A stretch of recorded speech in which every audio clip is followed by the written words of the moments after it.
Bonjour à tous, bienvenue, une nouvelle étude pour toi et moi. Nous sommes rendus à l'Épître de Paul à Tite, leçon 17. Nous allons parler aujourd'hui de la grâce de Dieu, celle qui est enseignée par le pasteur. La grâce de Dieu enseignée par le pasteur. Nous avons parlé des qualifications ou des attributs pour un pasteur, de ce qu'il doit enseigner. Mais là, nous allons parler spécifiquement de la grâce de Dieu qui doit être enseignée par un pasteur. Donc, si tu prends ta Bible, j'ai été chercher ma Bible, désolé, mais si tu prends ta Bible, on va demander au Seigneur de bénir. Père, merci pour l'occasion que l'on a d'être ensemble, même par vidéo, et surtout de pouvoir approfondir tes paroles. J'ai besoin de ton aide, Père. J'ai besoin que ton Esprit puissamment m'aide et parle au cœur de ceux qui écoutent, de ceux qui vont visionner la vidéo, afin de les nourrir, de les convaincre, de les instruire, de faire une œuvre sur leur cœur à eux, pour ton fruit, à ta gloire. Parle-nous. Aide-nous à bien comprendre, bien réaliser cette grâce que tu fais, que tu veux faire ou donner aux hommes. Je prie pour ceux qui écoutent, qui n'ont pas encore compris ou reçu cette grâce, ou qui ne sont pas encore nés de nouveau, convainc-les. Ouvre leurs yeux, aide-les à vraiment comprendre et recevoir pour eux-mêmes. Nous demandons ceci pour ta gloire et par le nom de Jésus-Christ. Amen. Amen. Alors, Tite, chapitre 2, si tu veux venir avec moi, s'il te plaît. J'espère que vous avez eu l'occasion de lire le chapitre 2 et un peu le chapitre 3. Mais nous débutons aujourd'hui au verset 11. Nous allons voir la grâce de Dieu.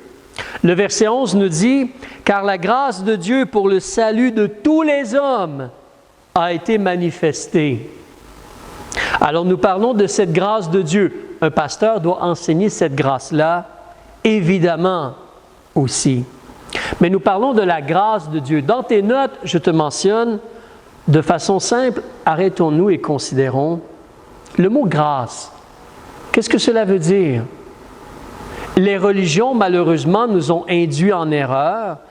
Dans certains cas, on nous fait croire que si je veux la grâce de Dieu, je dois la mériter, je dois travailler pour, je dois faire beaucoup de bonnes œuvres, ou donner beaucoup d'argent, ou vraiment faire des choses très grandes pour espérer avoir la grâce de Dieu.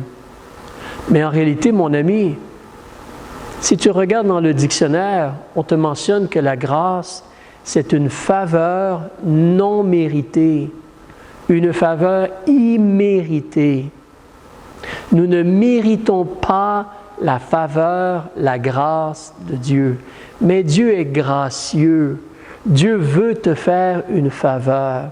Dans le verset qu'on a lu, la grâce de Dieu ou la faveur de Dieu pour le salut de tous les hommes. Donc, c'est important pour toi et moi de bien réaliser. Alors, la grâce de Dieu, c'est une faveur imméritée. Sur tes notes, j'ai inscrit P.EX. Alors, ça parle de, justement, par exemple, Dieu nous fait la faveur d'effacer nos péchés, de laver nos péchés, de pardonner nos péchés. C'est une faveur, une grâce. Nous ne payons pas pour cela, nous n'avons pas à travailler pour cela. C'est une grâce de Dieu. Il efface, il ôte, il couvre, il pardonne nos péchés. Il peut, il veut, il peut faire cela. Alors, la semaine prochaine, on va parler d'un autre aspect de la grâce. Donc, moi, dans les notes, j'avais mis une deuxième chose sur la grâce. C'est justement une puissance pour nous aider. On va parler de cela plus la semaine prochaine, si tu me permets. Mais la grâce de Dieu, c'est une faveur pour notre pardon. Alors, ensuite, justement, on veut réaliser, comme tu lis avec moi ici au chapitre 2, verset 11, la grâce de Dieu pour le salut de qui? Alors, c'est pour le salut. Le mot salut veut dire une délivrance. On te parle d'être délivré du jugement que tu mérites pour avoir fait le mal, délivré de la mort, délivré du feu éternel, délivré de la seconde mort, délivré du jugement, délivré de l'enfer. Il y a des gens, des fois, qui pensent que l'enfer, c'est sur la terre. En réalité, sur la terre, c'est comme si notre foi, elle est testée ou éprouvée. Est-ce qu'on va croire Dieu? Est-ce qu'on va croire ce qu'il dit? Est-ce qu'on va croire ce qu'il déclare? Ce qu'il peut faire? Notre foi, elle est vérifiée ou testée ou éprouvée. L'enfer, c'est après la mort. Le jugement ou la punition, c'est après la mort. Nous avons désobéi. Nous sommes coupables. Mais la grâce de Dieu pour la délivrance, pour le salut de tous les hommes. Alors, c'est une grâce qui est pour tous les êtres humains. Tous les êtres humains qui ont existé, qui existent, qui vont exister. Tous les êtres humains. Mais la grâce de Dieu pour le salut de tous les hommes, elle a été manifestée. Elle s'est fait connaître. Elle est disponible, cette faveur, cette grâce de Dieu-là.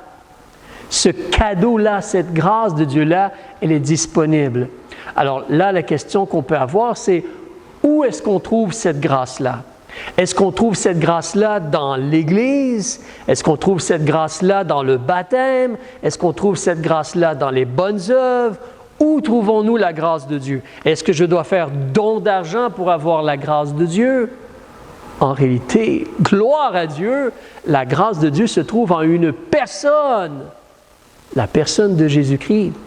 Alors, si tu regardes avec moi ici, Jean chapitre 1, verset 17, la loi a été donnée par Moïse. Et la loi, nous avons désobéi. La loi nous démontre, nous enseigne, nous déclare coupables. La loi a été donnée par Moïse. La grâce et la vérité, la faveur sont venues par une personne, Jésus-Christ. Pas une église, une personne. Si tu as Jésus-Christ, tu as la grâce de Dieu. Si tu reçois Jésus-Christ, tu as la grâce, la faveur de Dieu pour le pardon de tes péchés, pour la délivrance, le salut, la vie éternelle. Regardons un autre exemple. Romains 5, verset 15. Tu peux noter les versets si tu veux les regarder plus tard. Excuse-moi, j'ai failli échapper ma Bible. Mais Romains 5, verset 15. Mais il n'en est pas du don gratuit comme du péché. Car si par le péché d'un seul, plusieurs sont morts. Adam a fait entrer le péché, la mort elle est venue. À plus forte raison, la grâce de Dieu et le cadeau de la grâce qui vient d'un seul homme, savoir Jésus-Christ. Pas le baptême, pas les bonnes œuvres, pas une église, la personne de Jésus-Christ. Le don de la grâce vient de Jésus-Christ et cela s'est répandu abondamment sur plusieurs. Tous ceux qui ont demandé à Jésus d'être leur sauveur, tous ceux qui ont reçu Jésus-Christ, tous ceux qui ont confessé à Jésus leurs péchés, qui ont été prêts à se repentir, se détourner du péché et recevoir Jésus, le Christ, comme leur sauveur personnel. Le don de la grâce, ça vient par Jésus-Christ. Et cela va être répandu abondamment sur toi si tu demandes à Jésus d'être ton sauveur. La grâce de Dieu, un pasteur doit parler de cela. C'est extrêmement important. Un dernier exemple ici, la seconde épître de Paul à Timothée, chapitre 1, versets 9 et 10. On te parle de Jésus-Christ qui nous a sauvés et nous a appelés par un saint appel, non selon nos œuvres, mais selon son propre dessein et selon la grâce qui nous a été donnée en Jésus-Christ avant tous les siècles.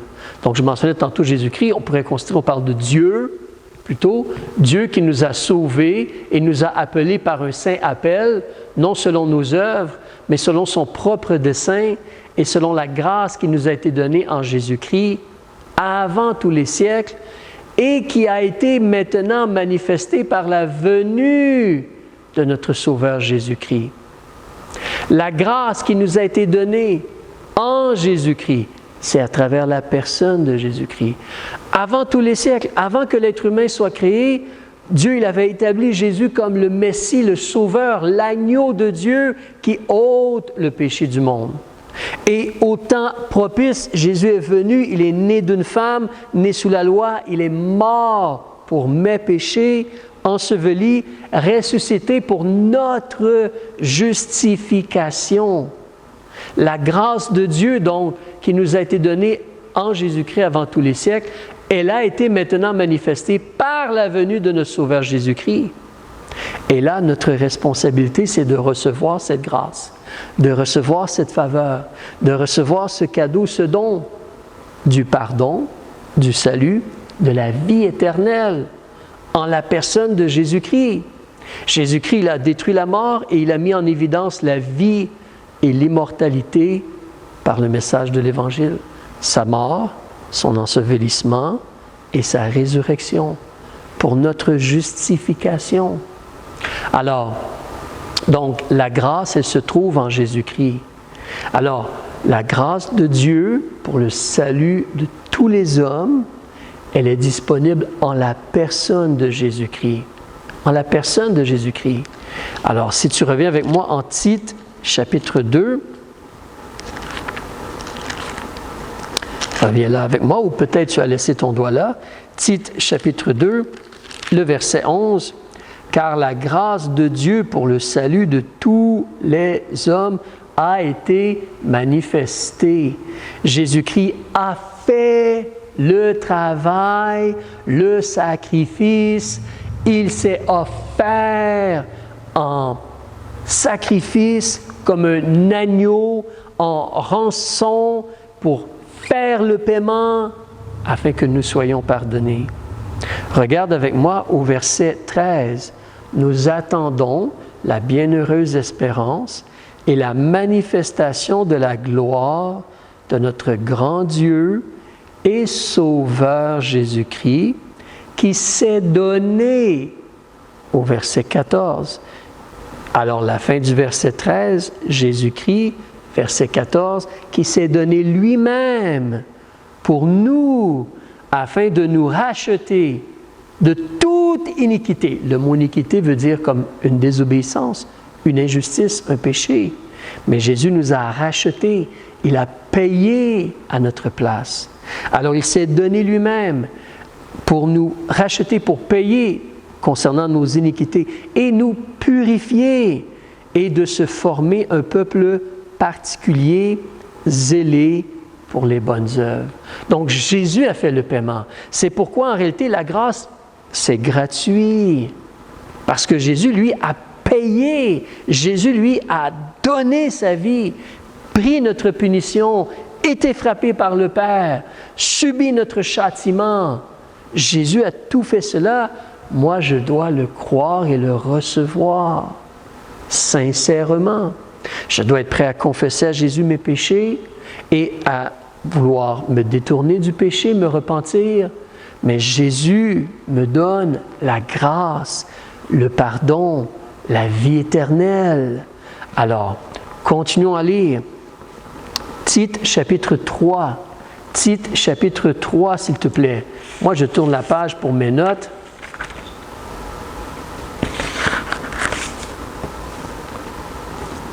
Tite, chapitre 3, regarde avec moi le verset 3. On nous parle un peu de nous, les êtres humains, comment nous sommes.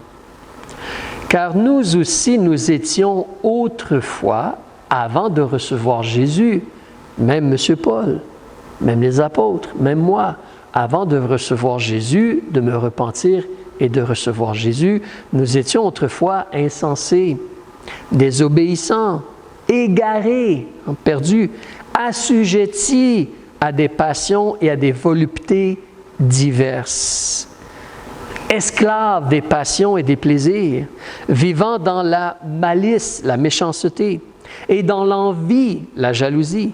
Dignes de haine, nos actions, les gens voulaient nous haïr, et on s'haïssait les uns les autres.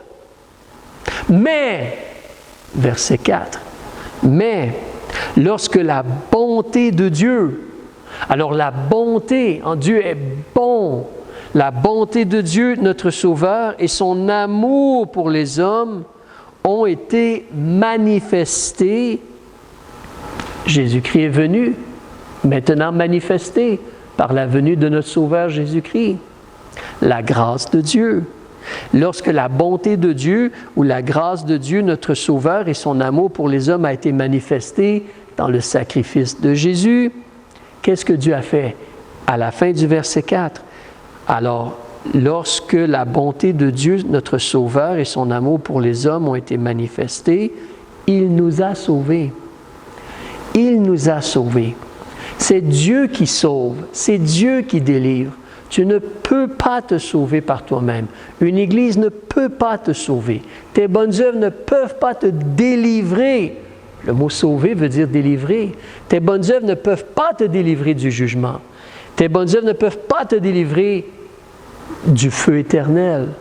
Mais Dieu, il nous a sauvés. Dieu, il veut te sauver. Et dans le cas de Paul et Tite et les gens qui ont reçu Jésus, il écrit à des gens qui ont cru et reçu Jésus comme leur sauveur. Ces gens-là sont sauvés. Dieu les a délivrés. Ils sont maintenant enfants de Dieu. Ils sont entre les mains de Dieu. Et Dieu va les amener dans sa maison. Ils ont été délivrés du jugement. Verset 5. Comment ont-ils été délivrés? Non à cause des œuvres de justice que nous aurions faites. Tu vois encore, Dieu le dit, tu n'es jamais sauvé, tu n'es jamais pardonné par tes œuvres de justice. C'est bon de faire le bien. La semaine prochaine, nous allons parler plus de la grâce de Dieu qui nous aide à faire le bien.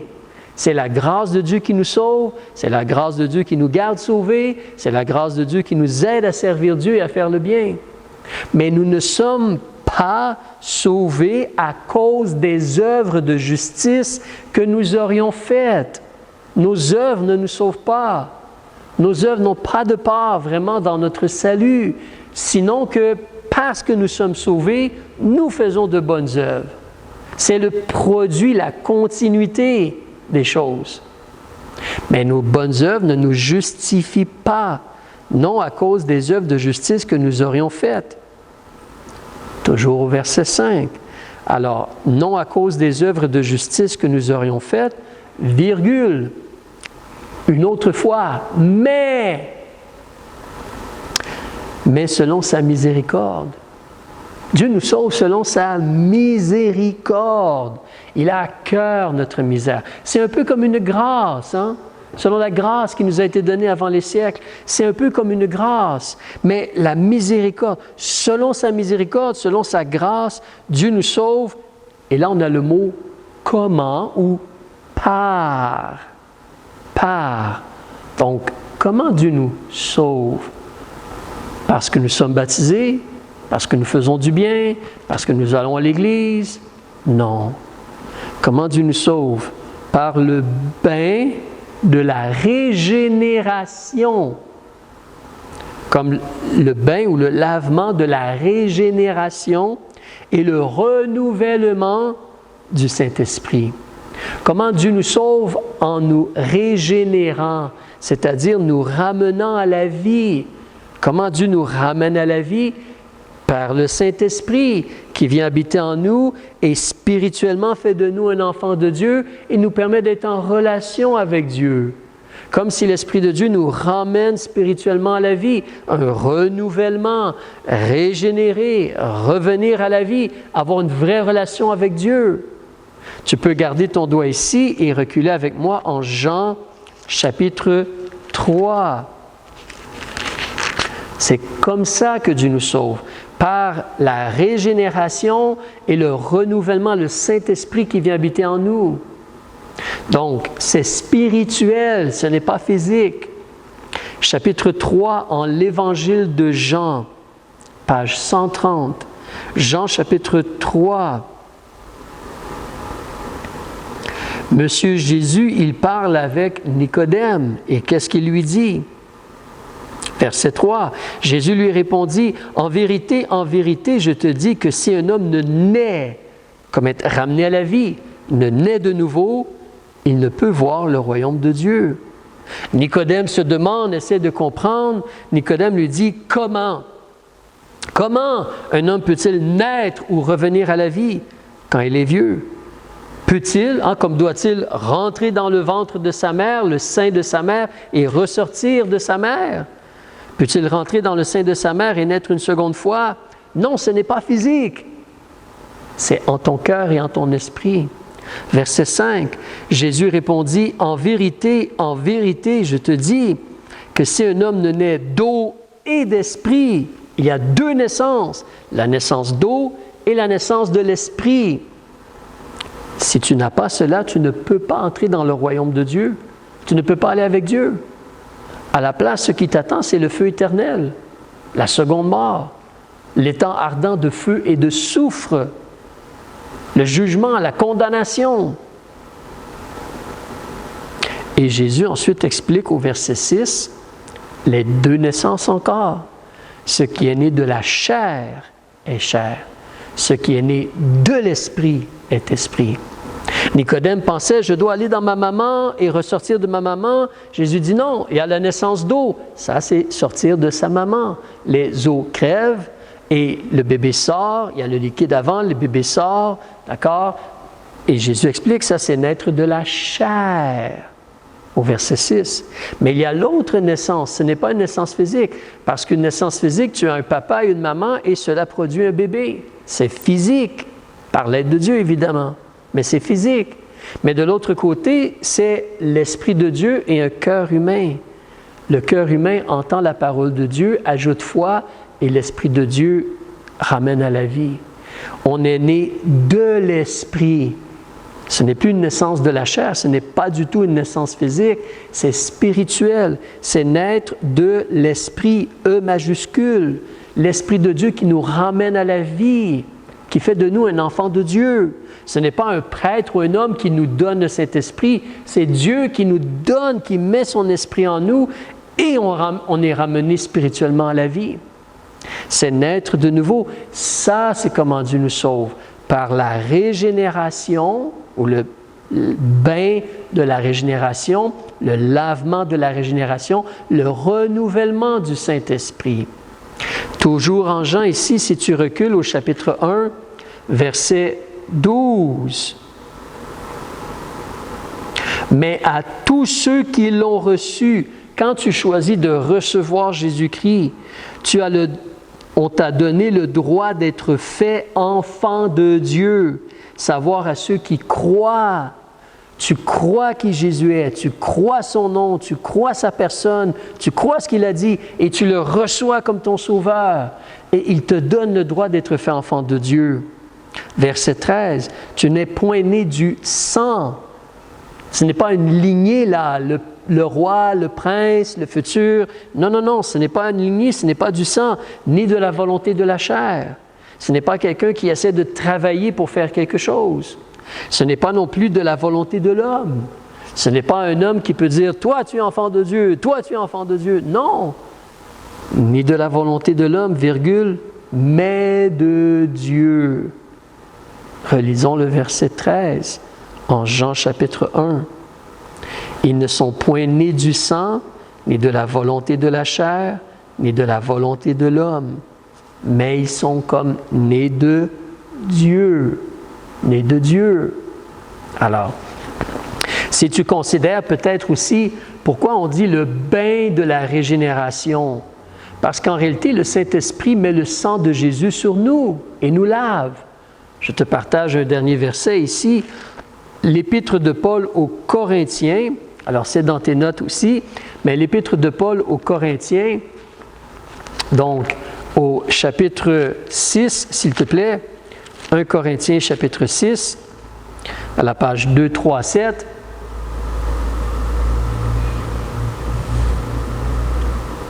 Le renouvellement du Saint-Esprit, par le Saint-Esprit, nous sommes lavés, justifiés et sanctifiés. 1 Corinthiens chapitre 6, à la page 237, je débute au verset 10. M. Paul parle aux gens de l'Église de Corinthe. Ce sont des gens qui ont entendu le message de l'Évangile, ils ont demandé à Jésus d'être leur sauveur, ils ont ensuite été baptisés, mais parce qu'ils ont demandé à Jésus d'être leur sauveur, il y a eu un changement. Ils sont différents devant Dieu et en action. Regarde au verset 10. Alors, ne vous abusez point, ni les impurs, ni les idolâtres, ni les adultères, ni les efféminés, ni les infâmes, ni les larrons, ni les avares, ni les ivrognes, ni les médisants, ni les ravisseurs n'hériteront le royaume de Dieu. Nous sommes coupables. Or, c'est là ce qu'étaient quelques-uns de vous à Corinthe. Mais, c'est beau, mais vous avez été lavés. C'est comme un bain de la régénération. Vous avez été lavés, mais vous avez été sanctifiés, séparés, mais vous avez été justifiés au nom du Seigneur Jésus. Parce que tu as invoqué le nom du Seigneur Jésus-Christ, tu as demandé à Jésus-Christ, tu l'as reçu comme ton sauveur. Au nom du Seigneur Jésus-Christ et par l'Esprit de notre Dieu. C'est quelque chose de spirituel. Lorsque j'invoque le nom du Seigneur, Dieu met son esprit en moi et l'Esprit met le sang de Jésus sur moi. L'Esprit me sépare, me sanctifie, je suis entre les mains de Dieu. L'Esprit me justifie parce que le sang de Jésus est sur moi. Lorsque Dieu te regarde, il ne voit plus tes péchés. Tu les as confessés et surtout, Dieu a mis le sang de Jésus sur toi. Il voit la justice de Jésus et le sang de Jésus couvre tes péchés. Alléluia! Qu'est-ce que tu attends?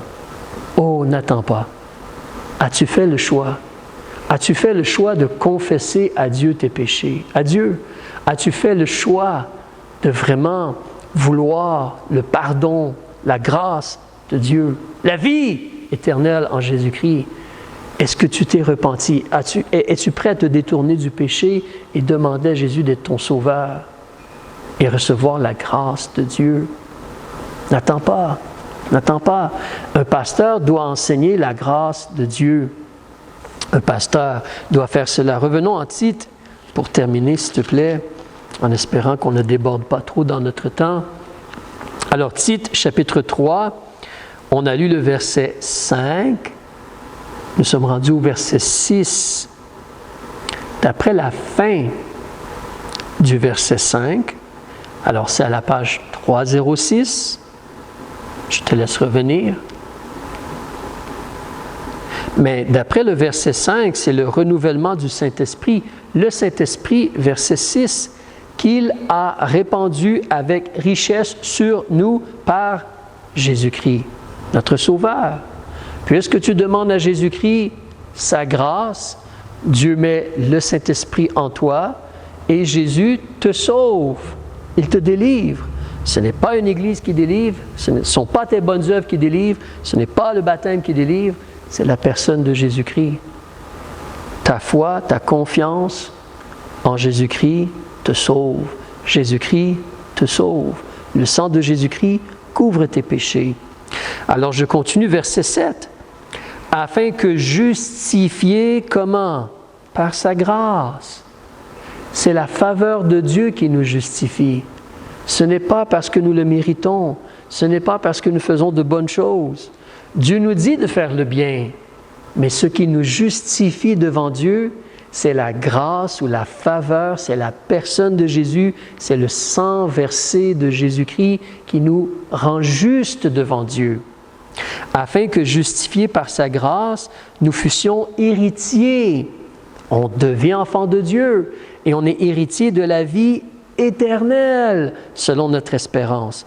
La vie éternelle, aller au ciel dans la maison de Dieu, c'est un cadeau qu'on reçoit parce qu'on place notre confiance dans le travail de Jésus-Christ. On reçoit la grâce de Jésus-Christ. Et Jésus-Christ nous donne la vie et l'immortalité par le message de l'Évangile.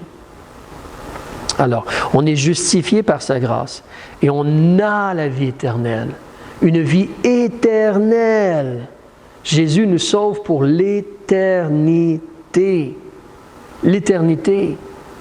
Je veux terminer avec deux choses encourageantes là. Un, ce qu'on vient de voir concernant la grâce de Dieu. La grâce de Dieu doit être enseignée par le pasteur. C'est extrêmement important. que les gens, que les brebis, que les nouvelles brebis, que les gens, la populace en général, comprennent la grâce de Dieu, le message de la grâce de Dieu. Alors, Tite, chapitre 2, verset 15, porte attention à ce que M. Paul demande à M. Tite de faire. M. Tite enseigne ces choses, entre autres, verset 11, la grâce de Dieu pour le salut de tous les hommes. Enseigne ces choses, exhorte et reprend avec une pleine autorité, que personne ne te méprise. De même au chapitre 3, verset 8, cette parole est certaine et je veux que tu établisses fortement ces choses. Alors un pasteur doit vraiment s'assurer que les gens sont établis fortement dans la grâce de Dieu, qu'ils comprennent clairement que vraiment ces choses-là soient enseignées, la grâce de Dieu pour le salut de tous les hommes. Alors c'est vraiment essentiel qu'un pasteur comprenne cela et enseigne cela, rappelle cela aux gens qu'il essaie de rejoindre, d'aimer et d'aider. La grâce de Dieu. Les brebis doivent être établies dans cette grâce de Dieu qui se trouve seulement en Jésus-Christ. Un salut éternel seulement par la grâce de Dieu trouvée en Jésus-Christ. Une justice par la grâce et non à cause de nos bonnes œuvres. Ça, c'est la première partie. La grâce de Dieu pour le salut de tous les hommes, pour nous pardonner, nous justifier, nous permet d'avoir la vie éternelle, d'être reçus par Dieu. C'est Dieu. Dieu est gracieux et Dieu nous offre sa grâce. Et Jésus-Christ a souffert pour moi. Il a accepté d'être frappé et de mourir pour payer pour tout le mal que j'ai fait, que je vais faire. Merci Seigneur! Et on place notre confiance en Jésus. Et il nous a sauvés. On lui demande, il nous sauve, il nous a sauvés. Il nous a donné la vie éternelle. Alléluia. Il faut être établi en cela. Ça, c'est la première partie. La seconde partie, la semaine prochaine, on va parler justement de la réalité de la grâce qui pas seulement nous sauve, non seulement la grâce nous sauve, mais la grâce fait un changement dans notre vie afin de vivre dans la lumière avec Jésus. Donc, relisez le chapitre 2 à partir du verset 11 et le chapitre 3, on va reparler de cette autre partie la semaine prochaine, Dieu voulant. Que le Seigneur vous bénisse. Réjouissez-vous si vous êtes sauvés. Et n'attendez pas. Demandez cette faveur. Recevez le pardon. N'attendez pas. Que le Seigneur vous bénisse. Au revoir.